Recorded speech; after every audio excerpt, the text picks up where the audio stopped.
So we're here in the Gemara Daf Kuf Mem Zayin Amud Beis. The first word on the line is Eine, towards the bottom where it says Avaloi Mizgarerin. We learned in the Mishnah that you're not allowed to scratch yourself with a instrument that's designated for this on Shabbos. Tana Rabbanon Ein Geirerin B'Migreres B'Shabbos. You're not allowed to scratch yourself with this utensil on Shabbos. Rav Shimon ben Gamliel says, if your feet were dirty with mud or something else, then goyrer kedarka. You can scratch it off in the regular way and there's no issue. No problem. Rab Shmuel by Yehuda, of the Le'ime, his mother made for him megararta de kaspa, a special silver instrument used to scratch yourself. It was for Shabbos, and therefore because it was a different instrument, not the one that you used for the weekday, so it was clear that it's not the way it's being done with the uvdin dechel in the weekday, so that's allowed.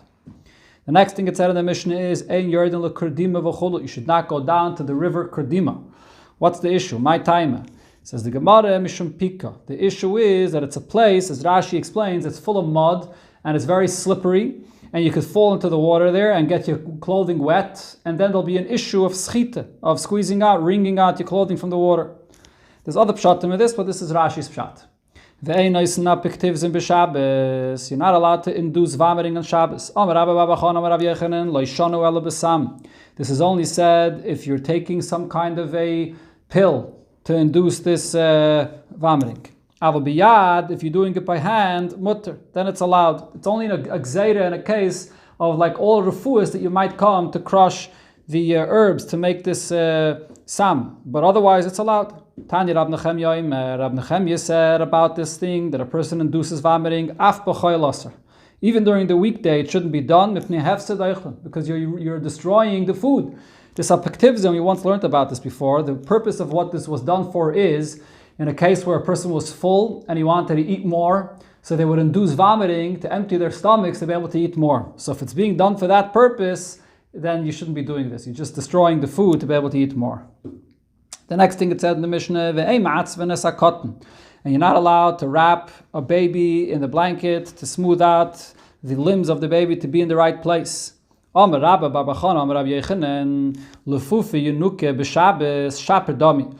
wrap the baby in the blanket and put the bones in place is allowed. It is allowed. We had this quoted once before. So the Gemara asks, but for ha'anan tanan eimatzvin. In our Mishnah, we clearly learned that you're not allowed to smooth out the baby and wrap it.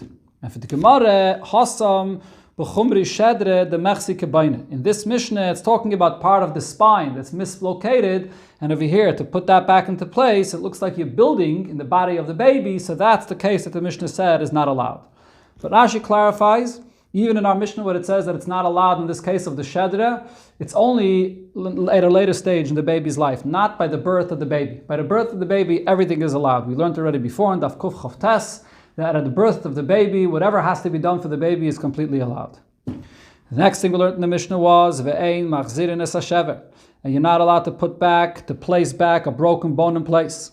Omer Rav Chana Bagad Toho, Omer Shmuel. Rav Chana from Baghdad said in the name of Shmuel, the halacha is machzirin es hashever, that you are allowed to place the broken bone back into place. Says Rashi says, Shmuel held that the correct girsa in our Mishnah was machzirin, that you're allowed to put it back. So the Gemara tells us of an incident. Rabbi Bar Chana ikla lepumpedisa. Rabbi Bar Chana found himself to be in Pumpedisa. Le'ol lepirkei Rav Yehuda, and he didn't enter into the shir of Rav Yehuda, didn't attend.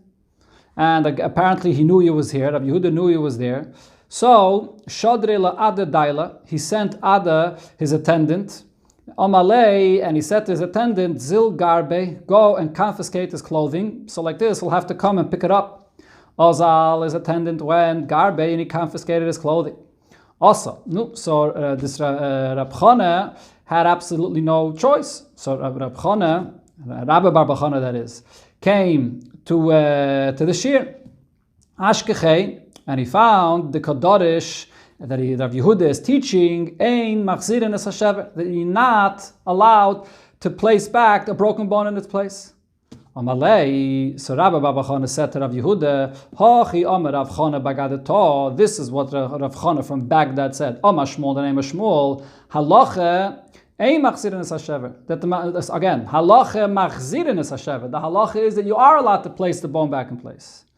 Amalei, so Rav Yehuda commented, chana, we have in Bavel also a chana, Didon, our chana here from Bavel. V'ha Shmuel Didon, we also have Shmuel over here in Bavel. V'le Shmieli, and yet we didn't hear this halacha that you are allowed to place the bone back in place. And v'lav b'dini garbeticha. So wasn't it a good thing that I confiscated your clothing to have you come here and teach us this halacha in the name of Rav Chana from Baghdad in the name of Shmuel? So you taught us now the right halacha that this is allowed to be done. And that's the maskana, that's the halacha here, that you're allowed to put the bone back in its place because otherwise it can cause a long-term damage to that limb. The next thing it said in the Mishnah was Misha Nifrika Yadechulu, if a person's bones or a person's limbs became dislocated. So the Mishnah says you're not allowed to directly go and put it back in place, but if you are washing your hand in water and it goes back into place on its own, then it's allowed. Rav Ivya have a Yosef Kameid Rav Yosef. Rav Ivya was sitting in front of Rav Yosef. Shanyale Yade, his hand was dislocated.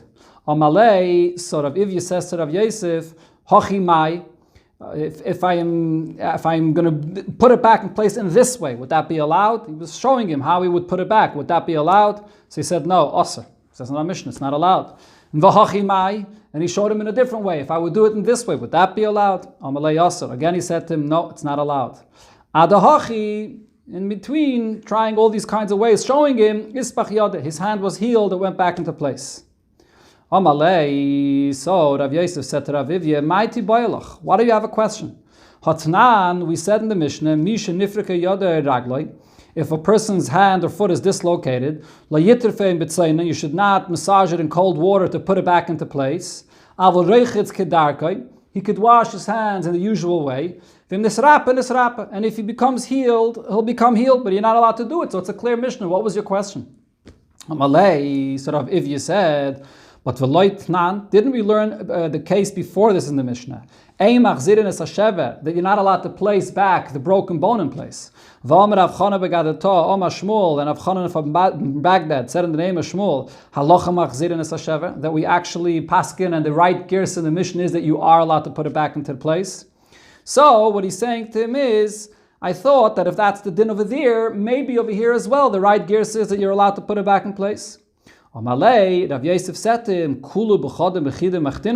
is the entire Mishnah woven in one weaving? Is it all one thing that you compare the two cases? In the case that Shmuel said that it's allowed, it was said. In the case where it was not said, it was not said. And in this case, in the Mishnah, it says it's not allowed. But La halacha l'maisa, if you look in Shulchan Aruch, the halacha is that a dislocated limb is allowed to be put back into place because it can cause long-term damage for the limb if it's not put back into place. The Mishnah here, the Paiskim say, is speaking about a case where you have a very minor thing that's been mislocated and it doesn't cause any long-term damage. Then the Mishnah said it's not allowed. Otherwise, it is allowed to put it back into place. Anytime there could be any long-term damage, or even one limb, it's allowed to be done on Shabbos. Hadron aloch chavis.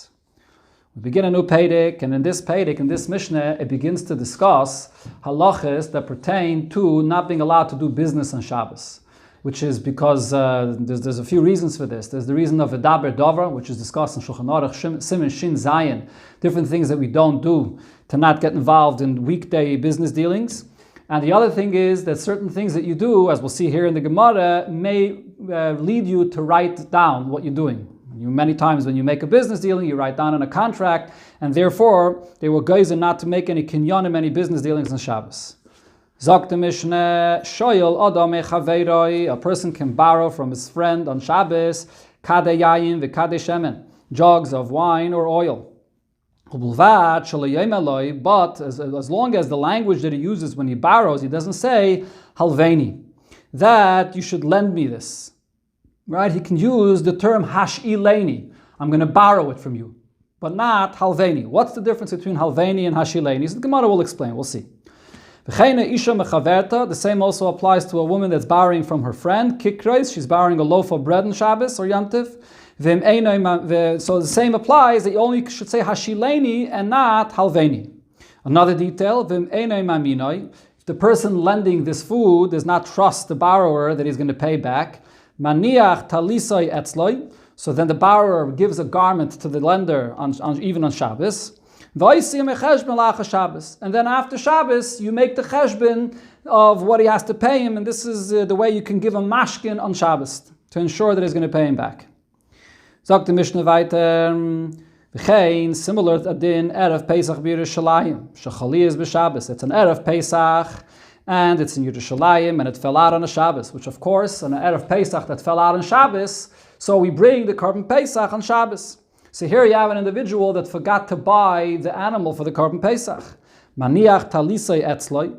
So you can go to a merchant to buy the animal that he needs for the Korban, and he gives him a talis, a cloak, as a collateral to buy this. And he takes his behemoth, the Korban Pesach, and after Yontif, he'll make a cheshbon of what he owes him. So the Gemara begins with the first case of the Mishnah, where the Mishnah said that the term halveini should not be used when you're borrowing food on Shabbos or Yontif. What's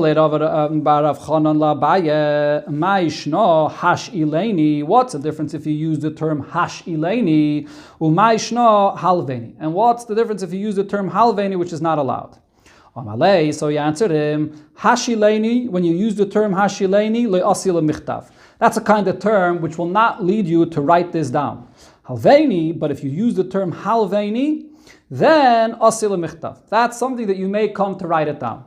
So as Rashi explains, the difference is when you write halveini is mashma that I'm giving you something to use for an extended period of time. Usually, like every loan, I give you money. You can have it for, like Rashi says, stam milveh is 30 days. You can use it for that period of time. And up until then, I can't collect the money from you. That's the case that you typically write down the loan because it's an extended period of time and you don't want it to be forgotten, so you write it down. Hashileni is typically in a case where you're borrowing something, you're borrowing an axe, you're borrowing a hammer, you're borrowing an item with the intention to return this very item after you finish using it. It's not for an extended period of time and you're returning it immediately or as soon as the lender wants it back. So that's a term used for something that's not usually written down. So over here in this case, when the person's borrowing the food, obviously he's going to be eating the food and he's not returning this very food. But if you're going to use the term halveini means this is an extended period of time and you're going to pay it back in a long time, it could come to be written. But if you're using the term hashileni, so you're making it clear that I'm borrowing it with the intention to return it immediately, as soon as I have it, and therefore it's something that's not going to come to be written. Now, even in a weekday, zimnin the boy lememele halveini. Sometimes he wants to say halveini, lend it to me for an extended period of time. Va'amalei hashileni, and instead he uses the term hashileni, which means not for an extended period of time. But v'lei kapeti lavei, people are not particular about this language, and many times when you say hashileni, it still means for an extended period of time.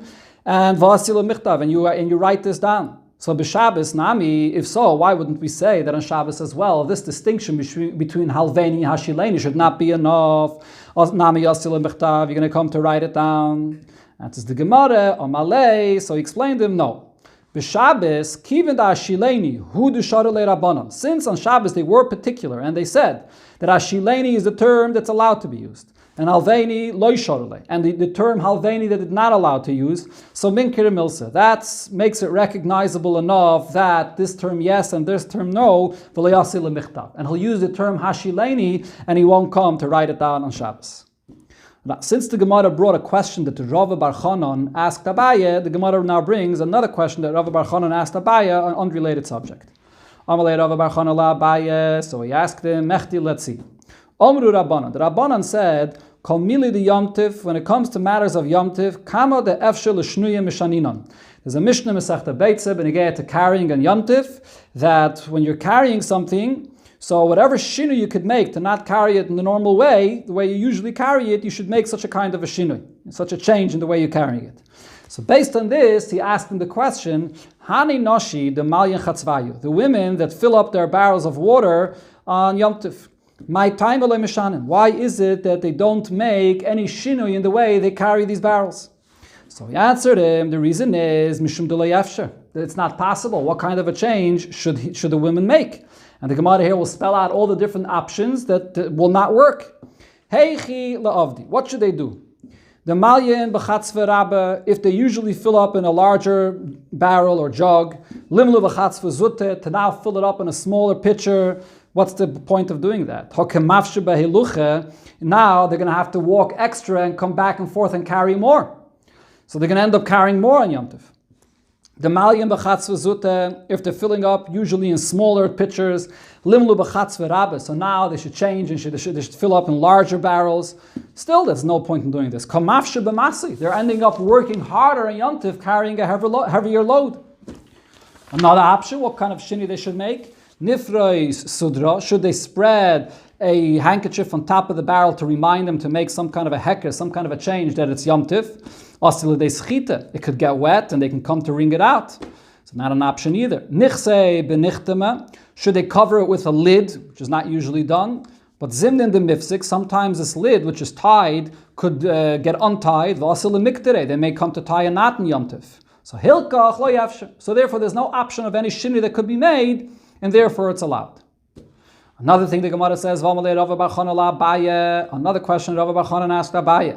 Tanan, we learned in the Mishnah, lo misapkin, v'lo mitapchin, you're not allowed to clap your hands, and you're not allowed to clap your hands on your heart, v'lo miraktin, you're not allowed to dance b'yom tov. So Rashi here says, misapkin is in a case where people are out of expressing their grief for someone that passed away, they would clap their hands. That's Rashi's pshat. Tosfos' pshat is, misapkin refers clapping with joy. Right? So you're not allowed to clap on Yom Tov or on Shabbos. So the question is, but we see the Avdin, that people do this. And no one says anything to them. So he asks him back, and according to your question, I'll ask you something else. This that Rava said, and we learned this earlier, a person should not sit right at the opening of a mavoy, which is surrounded from three sides, and it has a third side open. So you shouldn't sit there right at the opening, where there's a lechi, where there's a side post, because an item that he's holding in his hand may roll out into the Reshus HaRabim, and he might go and bring it back. Fragt the Gemara, so he asked him about v'hakachazinon, but we see nashi, women, the meisvi chatzvayu, the yasvan apum the muvav, they put their barrels right over there, they sit right over there at the opening of the mavoy, and nobody says anything to them. So why is this allowed? So the Gemara says, the reason is, mutiv sheyu sheigigin va'ayu mazidin. In a case where someone is doing something b'shaygig, allow him to do it b'shaygig, and he doesn't know, and if you'll tell him, and he's not going to listen to you anyways, if you know he won't listen to you anyways, so then you might as well not tell him, so you shouldn't become a mazid. Savramina. So when he heard this answer, so he thought, when do we say such a thing that you don't have to make a person aware of something that he's doing wrong? Hanamili b'derabbanan. This is only true by an isim b'derabbanan. Aval b'dayraisa loy. If he's being over on something b'sheigig v'nat, so there you do have to make him aware of it. But the Gemara says v'loihi, it's not true. Even if it's an isim v'nat, you don't have to make him aware. Loishna b'derabbanan v'loishna b'deraisa. There's no difference. Why? Where do we see this? The hatais v'z the yom kippurim dayraisihi. The added time that you're supposed to add Yom Kippur to begin the fast early is minat Torah. It's darshan from a pasuk, and nevertheless. And we see the women, they sit and they drink and eat all the way up until mamish ben hashmashas, until shkia. And nobody comments to them, no one stops them from doing this. And the reason is because mutiv sheyu sheigigin v'ayim mazidin. But the Alter Rebbe in Shulchan Aruch qualifies this klal that here the Gemara says that it applies even to something which is minat Torah.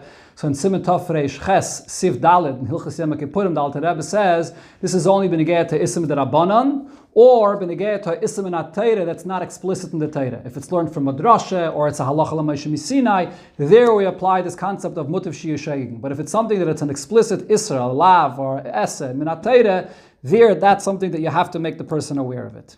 Going back to the union of clapping, so of course it's known by Chassidim, the heter that we clap on Yom Tov, there's a tshuva of the Minchas Elazar about it, and B'Poyel we're noyig that if you're singing on Yom Tov and you want to clap, you're allowed to clap on Yom Tov, on Shabbos and Yom Tov.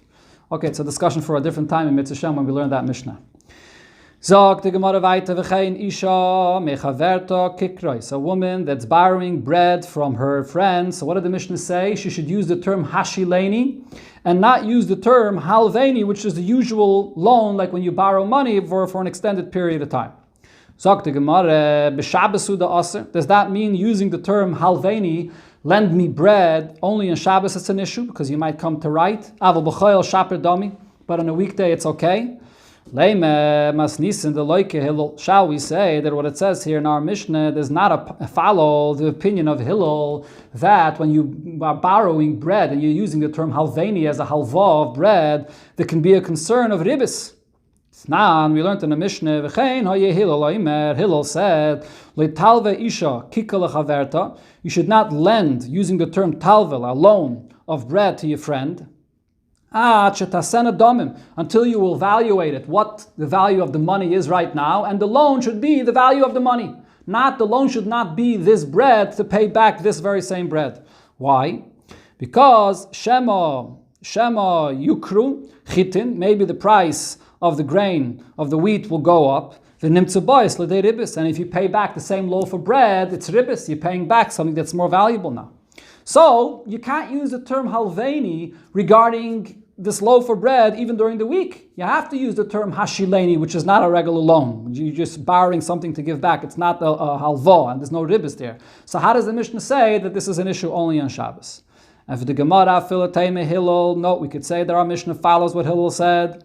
In our Mishnah, we're talking about a case that the price of the loaf of bread is fixed, and we know it's not going to change, and therefore on the weekday it's not an issue. In that Mishnah in Baba Kama, it's in a case where the price is not fixed, and therefore the price could change, and therefore you have to evaluate its value when you lend the bread in order to pay back that amount and not more. Sagt the Mishnah weiter, sagt the Gemara weiter, it said in the Mishnah, and if he does not trust you, if the person lending you this food does not trust you, you can give a mashkin, you can give a talis to hold as a mashkin. Itmar, we learned the following argument. Halvois yomtiv, borrowing something on yomtiv, borrowing food on yomtiv, and the same thing would be on Shabbos. Rav Yosef says, Leinitna litova. This is something that you can't go to a bezdin to demand it to be paid back. But Rabbi says, Nitna litova, no, you could go to a bezdin to demand it to be paid back. Okay, so the Gemara now explains, the amrit nitna litova. Again, Rav Yosef Amar. The Gemara now explains the raya of Rav Yosef. Where does Rav Yosef see his opinion? Rav Yosef Amar nitna litova. Rav Yosef says you cannot go and demand it from a bezdin. The bezdin should go and collect it for you. The amrit nitna litova, because if you say that you can go and demand this in a bezdin, so then asil michtav, you're going to come to write it down. This is the issue that you might come to write. Rabba Omar, but Rabba says nitna litova, that no, you could go and demand it afterwards. Di yomrit le nitna, because if you're going to say that this is something that cannot be demanded in a bezdin after Shabbos or Yom Tov, lo yovle, so he's not going to give him. He's not going to trust him, and he's not going to give him. Va'asilim nuim simchas Yom Tov, so you're going to prevent him from having the simchas Yom Tov of getting the food that he needs. So now the Gemara brings in our Mishnah. What did it say in our Mishnah? Tanan, if the lender doesn't trust the borrower, maniach talisa yetzloi, the borrower gives him a talis to hold on to, that he should be able to collect it from him later. So now if you're going to say that the lender doesn't have the right to go and collect it in a bezdin, so therefore you have to have a mashkin for this in order to ensure that he'll pay you back. And then you can make a cheshbon after Shabbos. But you can go and you have the right to go and collect it. You go to a bezdin and have it collected. Why do you have to have a talis to guarantee that he's going to get paid back? Give him, lend him whatever the food it is, and then you later, if he doesn't pay you, you have the right to go and demand it of him. Omar, so the answer is no. The reason why he wants this mashkin, loy be'ina, the leikim bedina v'daina. True, Rabbi's opinion is right. You can go to the bezdin, you can collect it, but he's not interested in having this bother. He doesn't want to have to go to the bezdin and have a dintera. He wants to have a mashkin that will make it easier for him to be able to collect it without going to a bezdin.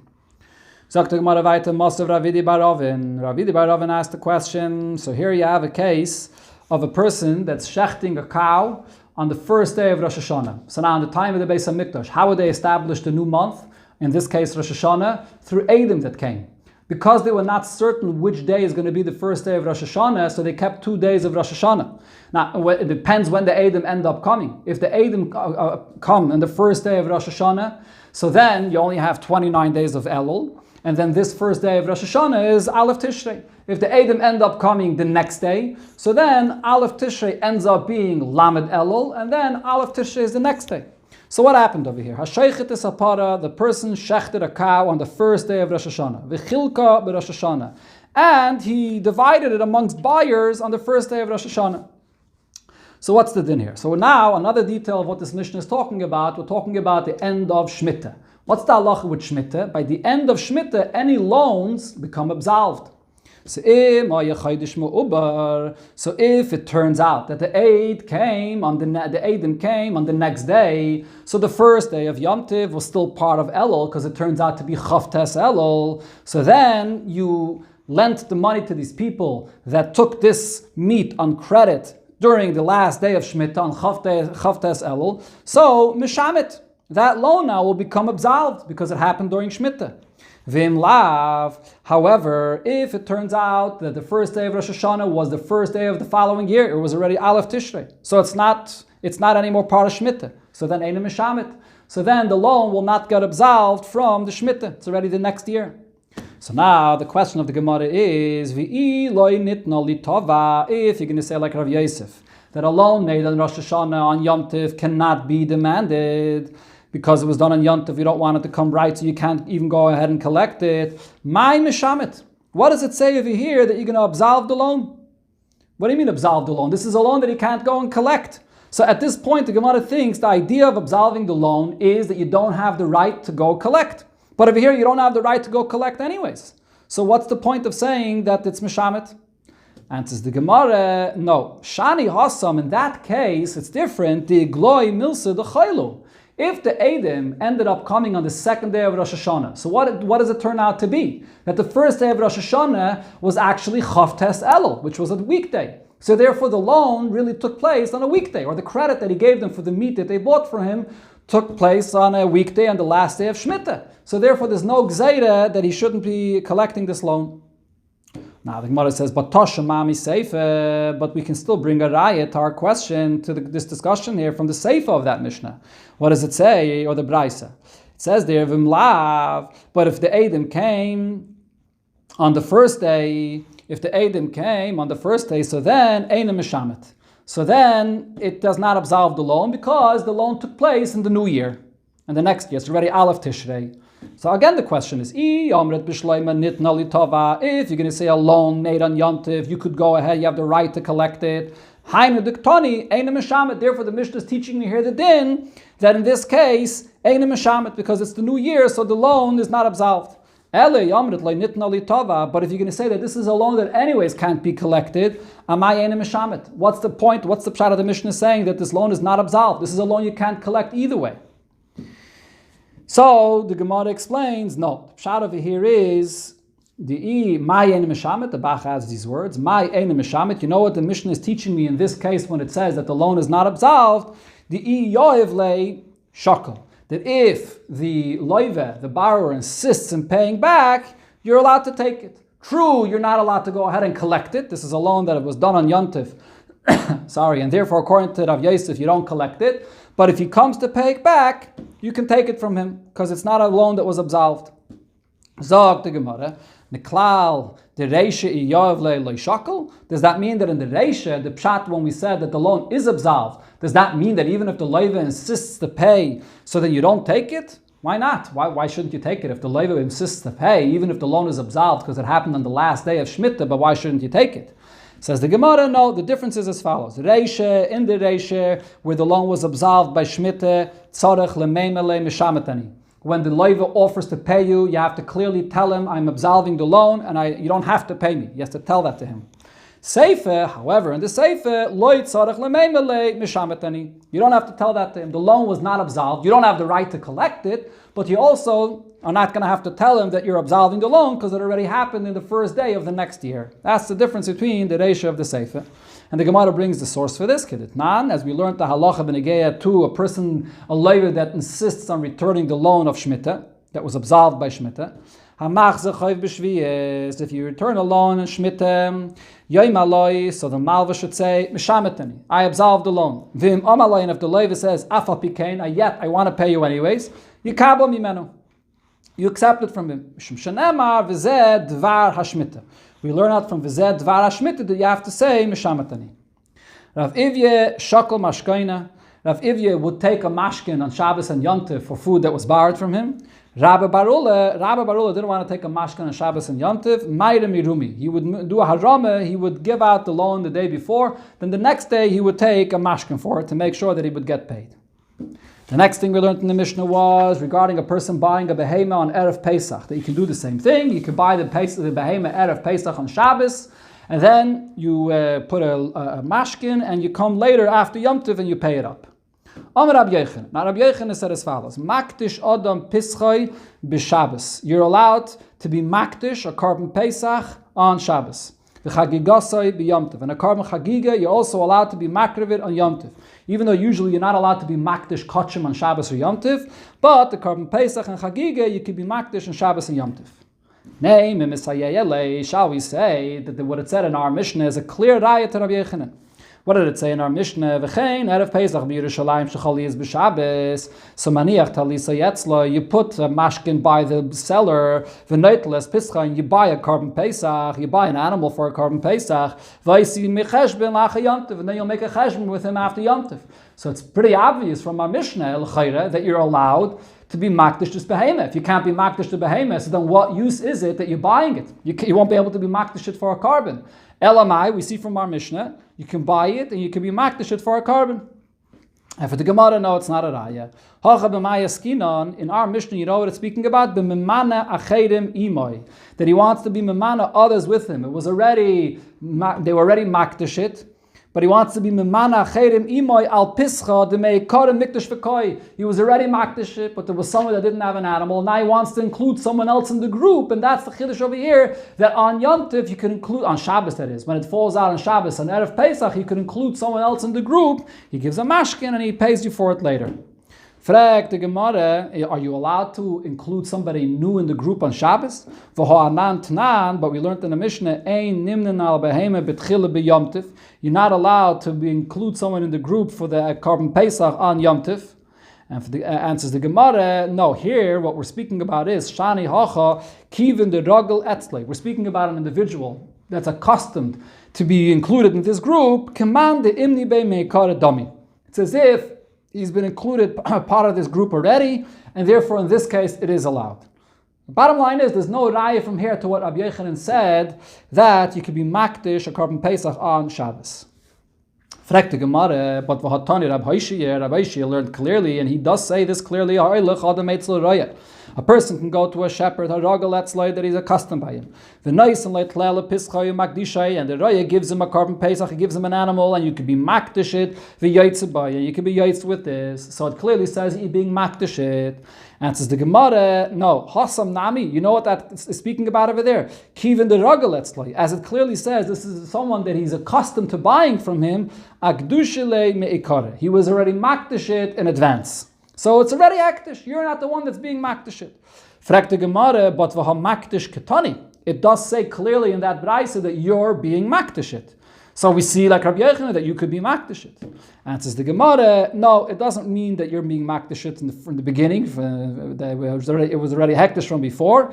Hektish ilui midrabanan. When it says that you're being makdish it, even though it was already hektish, but midrabanan, the person himself that's bringing the carbon should be makdish it again to elevate its status as a carbon, and therefore you have to be makdish it again. But really, it's already hektish, and therefore there's no raya from there. Now the Gemara asks, so again, Rabbi Yochanan, however, says that you could be makdish a korban Pesach on Shabbos. Asks the Gemara, but Ami Amar Rabbi Yochanan Hachi. Could have Rabbi Yochanan said this? V'ha'amar Rabbi Yochanan halacha kistam Mishnah. Rabbi Yochanan, as we had many times, says that the halacha is like a stam Mishnah. Utanan, And we have a Stam Mishnah that says, Loi Makdishin, Loi Marichin, Loi Machrimin, Loi Makbiin, Trumas and Maisis. You're not allowed to be Makdish something, Erchin, Machrimin, different kinds of ways of making something hektish and taking Trumas and Maisis. Kol Elo be Yomtiv Amru. They said on Yomtiv, none of this is allowed to be done. And Kavachayim b'Shabbos, most definitely it's not allowed to be done on Shabbos. So we have a Stam Mishnah that clearly says that you're not allowed to be Makdish on Shabbos. So how could Rabbi Yochanan say opposite of a Stam Mishnah? And it says the Gemara Loi Kashi. There's no question. Kan b'chayvis shekavu alehem zman. When we're talking about a chayv that has a set time when it has to be done, like the Korban Pesach that must be done today, or the Korban Chagiga that must be done now, so therefore that Rabbi Yochanan says is allowed to be makdish on Shabbos or Yom Tov. Kan b'chayvis she'ein kavu alehem zman. That Mishnah is talking about a person that stam wants to be makdish something or any other form of hektish and it has no set time when it has to be done. That's the case when the Mishnah says that it's not allowed to be done.